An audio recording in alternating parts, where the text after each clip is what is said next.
Maqsadlar. Agar siz kattalashmoqchi bo'lsangiz, обязательно sizda qanaqadir maqsadlar bo'lishi kerak. Biznesda boshida aytdim-ku, o'sishi uchun avvalambor harakatni ta'minlash kerak. Siz harakat qilishingiz kerak-da. Boshida mana shu yerda boshida endi biznesni boshlayotganingizda birinchi etapi rosa qiyin bo'lgan. Вообще, ya'ni biznesni boshlash qiyin bo'lgan, to'g'rimi? Qilaymi, qilmaymi deb. Kimdir tayyor issiq joyidan voz kechib biznesga o'tgan. Kimdir qarzga kirib qolgan, iloji yo'qligidan kirib qolgan. Nimadir bo'lgan-da, har doim ham yaxshilik bilan boshlanmagan biznes. Ilojinglar qilgan va zo'r harakatni istochniki bo'lgan. Yo'qchilik zo'r istochnik. Yo'q. Mana shu yo'qchilik yaxshi rivojlantiradi o'zi aslida. Yo'qchilik bo'lsa, u yaxshi o'qiydi, yo'qchilik bo'lsa, yaxshiroq harakat qiladi. Chunki harakat. Keyin to'q bo'lib qolganda harakati to'xtaydi. Biznes rivojlanish uchun harakat kerak. Harakatlanish uchun sal och bo'lish kerak. Lekin siz o'rta biznes bo'lib qoldingiz, och emassiz. Endi nima qilasiz? Tushunyapsizmi? Bog'liq bir-biriga. Endi o'rta bizneslar keyingi etapga o'tish uchun maqsadlar kerak. Yoshligida mana krizis srednего возраста degan narsa bor. Eshitganmisizlar? O'rta yosh krizisi. Yoshlar o'tiribdi, eshitmagan bo'lsa kerak. Bir 40 yoshga kelganingizda, 35-40 yoshga kelganingizda tupikka kirasiz. Nimaga tupikka kirasiz? Вроде бы уже yosh emasman deysiz. Qari ham emasman-da deysiz. Lekin cho'ta erishgan natijalarim cho'ta yoshligimda orzuyim emas bu deydi. Chunki 20 yoshda dunyoni o'zgartirib olaman. Mana bu fignya deb ko'rasan meni deydi. Hammasi bir-biriga shuna gapirib o'tiradi. Yorib oraman deydi. Lekin o'sha yoraydigan payti keldi, hali hech narsa yorgan yo'q. Obbo deydi, endi nima qilaman deydi. Bu yog'i vaqtimiz qoldi, nimani boshlashga hali mana shu tupikka kirib qoladi-da, qiynaladi-da. Krizis srednего biznesa bor. Mana shu sredniy biznesga kirib oladi. Вроде бы biznesi yomon emas. Aytaylik 200 ming, 300 ming оборот qilyapti. Yeb-ichariga yaxshi, hamma birlamchi orzuchalar bor edi. Orzular davri borda boshida. Orzular davridan o'tib bo'ldi. Hamma orzuchalarni yopdi. Detskiy travmalari bor edi, yopdi. Endi ishga chiqishga sabab yo'q.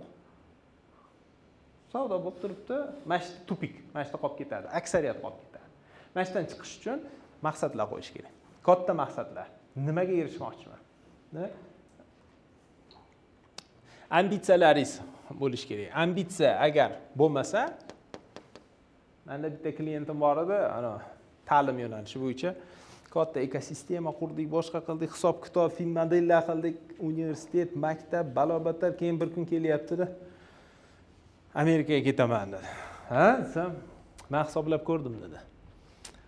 Bu O'zbekistonda baribir 100 million dollardan u yoqqa o'tmayapti.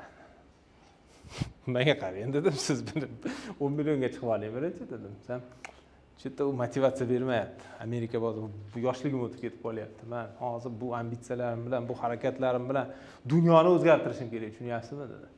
Dunyoni o'zgartirish uchun men Amerikaga ketaman, Silikon vodiysiga boraman, katta startaplar qilaman, u qilaman, bu qilaman deb shu ambitsiyalar. Siz ambitsiyalaringiz qayerdan kelyapti dedim. Menga o'rgating dedim. İşte men ambitsiyam Toshkentdan u yoqqa o'tmayapti. Mana shu ambitsiyalaringiz yuqori bo'lmasa, qiyin.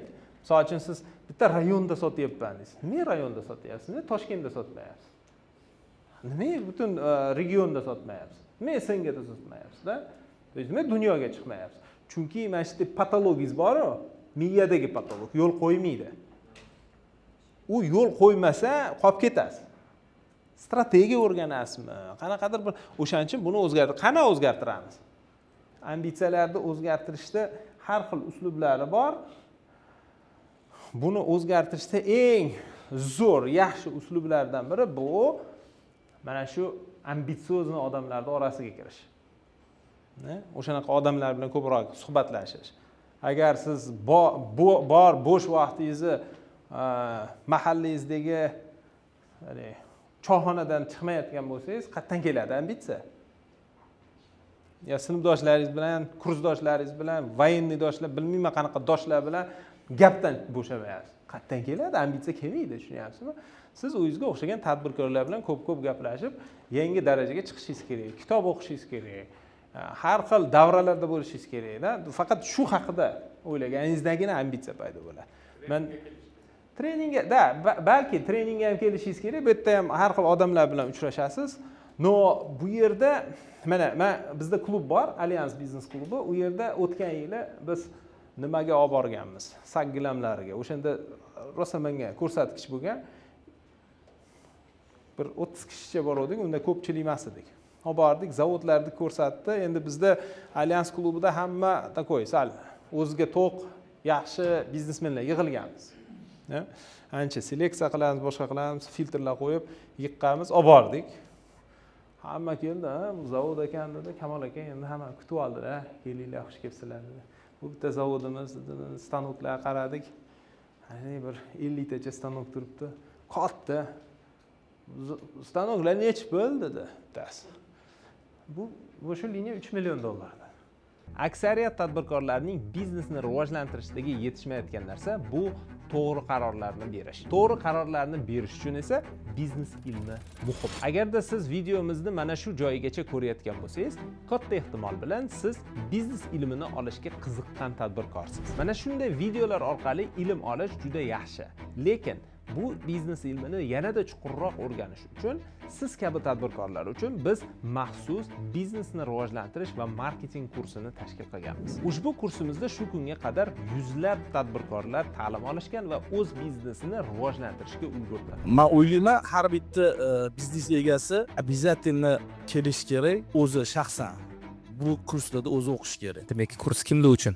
Biznesni yangi bosqichga olib chiqmoqchi bo'lganlar uchun.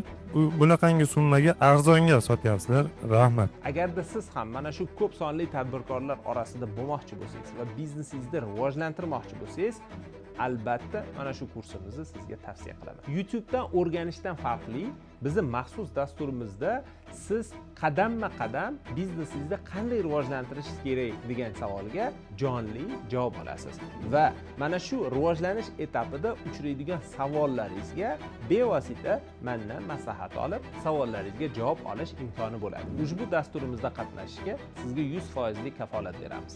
Agarda sizga ushbu dasturimiz qaysidir bir sabablarga ko'ra yoqmasa, pulingiz 100% qaytarib beriladi. Dasturimizda qatnashish uchun hoziroq quyidagi raqamlarga aloqaga chiqing. Bo'ldi dedi. Bu shu liniya $3 million. Dedi, "Bu nechta?" dedi. "Bitta hozir 20 ta turibdi." dedi. "Men bu sektorda yana 20 ta bor" dedi. "Bu bitta zavod bunaqadan 10 ta" dedi. Haligi ham sekin o'zini to'g'rilab oldi, "To'xtang" dedi. "Papkam qani?" dedi. "Keling, sizni gapingizni yozishimiz kerak ekan." Keyin nima dedi? Sal o'ziga kelib oldi. "Nima? Bu uni nima qilgansiz?" desa keyin savollar paydo bo'ldi. Savollar berdik, boshqa qildik. Bu otxonamiz. Endi otxonani ham ko'ramiz dedik. Kirdik, mana bu ot, endi bu ukam otxonasi. Mana shu ot $500 ming turadi. "Yo'q, qaysi o'sha kursi bo'ladi?" dedi. Boshqa mana shunaqa qilib o'tirdik. "Mana bu больница" dedi. "O'zi nima uchun quryapsiz buni?" dedi. "Nima kerak bor sizga?" desa, "Shuncha narsa bo'ldi endi hali. Palmani tagiga yotish vaqti keldi-yu." "Yo'q" dedi. "Nima uchun qilyapsiz? Mana shu otxonasida o'tirdik. Mana ko'ryapsizlarmi?" dedi. Bitta katta bino, 9 etaj katta nima? Больница qurilgan. Mana shu больницani qurganmiz. Shu больницада dedi, yiliga nech mingta ham operatsiya bo'ladi dedi. Bolalarni noyob qaysidir kasalligini mana shu davolaymiz. Shu vaqtgacha bular operatsiya bo'lmasdi dedi. Mana shu region dedi. Samarqand, Buxoro, Qarshi, Xorazm, Qoraqalpog'iston, mana shu region polностью mana shu keladi. Toshkentda ham bor, ammo bizda eng zo'ri dedi mana shu. Mana shu yerda aksariyati bepulga davolanadi. Mana shu meni ambitsiyam dedi, bitta dedi. Bunaqalardan ko'p dedi. Nima uchun qilyapsiz? Mana shular uchun qilyapman. Bo'ldi. Har bitta odam o'zining ambitsiyasini topib oladi. Nima uchun qilayotganini, o'sha unga kuch beradi, energiya beradi, takoy drive beradi-da. Nima maqsad bo'lish kerak-da. Maqsadsiz biznes qilsangiz, katta biznes qura olmaysiz, ishoning. Agar maqsadingiz pul bo'lsa, tez erishasiz. Qancha pul kerak-da sizga komfort yashash uchun? Odamga ko'p pul kerak emas. Och odam dunyoni yevoraman deb o'ylaydi-ku. ozgina yegandan keyin to'yib qoladi. Xuddi shunaqa. Puli bilan ham xuddi shunaqa. Ochlikda u dahshat bo'lib ketadi deb o'ylaysiz, yo'q, tez to'yasiz. Keyin uje nima kerak? Va bu yerda yana bitta narsa qildim, maqsad deganda qat'iyat. Qat'iyat o'ta muhim. Bu fokusga tegishli, hozir fokusga o'taman. Shovqinlardan yengish. Siz biznes qilayotganda juda ko'p shovqinlar paydo bo'ladi. Shovqin degani bu sizni biznesingizdan chalg'itadigan narsalar. Har qanday biznes chalg'itadigan narsa shovqin. Shum. Aytaylik, siz qaysidir biznesga kirdingizda qo'shimcha biznes ochib oldingiz. Bu shovqin. Bu biznesingiz uchun shovqin bu. Tushunyapsizlar? Oila, mahalla, boshqa narsa bular shovqin. Bular muhim shovqin. Agar oilasiz, misol uchun biz Yevropaga bordik, bir kun Yevropada yuribmiz va bizga tushuntirib berishyapti, Germaniyada o'sha yerda o'zbek yigit bizga gid bo'lib yurdi. Bitta asosan odamlar oila qurmaydi, karyera qiladi, fokus qiladi mana shu karyerada. Haqiqatan karyerada zo'r bo'ladi ular. Chunki oila qurmaydi. No, bu badali. Oxiri o'zi qoladi, oilasiz bo'ladi. Bu yaxshi emas. Demak, qaysidir shovqinga okey deymiz. Oila qurishimiz kerak, oilaga vaqt ajratishimiz kerak, ibodatga vaqt ajratishimiz kerak, o'zimizga vaqt ajratishimiz kerak, rivojlanishimizga, sog'lig'imizga, jamiyatga vaqt ajratishimiz kerak va biznesimizga vaqt ajratishimiz kerak. Mana 5 ta narsaga vaqt ajratishimiz kerak. Endi biznesimiz dedikda, biznesga chuqur kirishib ketsangiz, bu 4 tasi jabr ko'radi. Chunki vaqtingiz chegaralanganda. Qaysidir bittasiga kirsangiz, nimagadir jabr ko'radi. O'shaning balans muhim. No, endi qarang, mana shu biznes 5 bo'lsa 100 desak, energiyangizni hammasiga 20 dan bo'ldingiz. Endi ikkinchi biznes ochib oldingiz deylik. O'zi 20 yu, yo 10 bo'ladi, to'g'rimi? Yoki qattandir kesasiz. Jamiyatdan kesaverdingiz.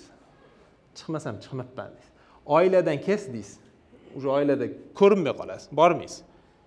Bolalaringizni ko'rmaysiz, ayolingiz bilan munosabatlar o'rnashtirmaysiz, ota-onangizni ko'rmaysiz va hokazo. Chunki siz 2 ta 3 ta biznes qilib olgansiz. O'zi bitta biznesni qilganingiz ham qiyin edi. Tushunyapsizlar? O'shanga mana shu qat'iyat va shovqinlarni yengish o'ta muhim. Mana sizga muhim emasmi? Voz keching.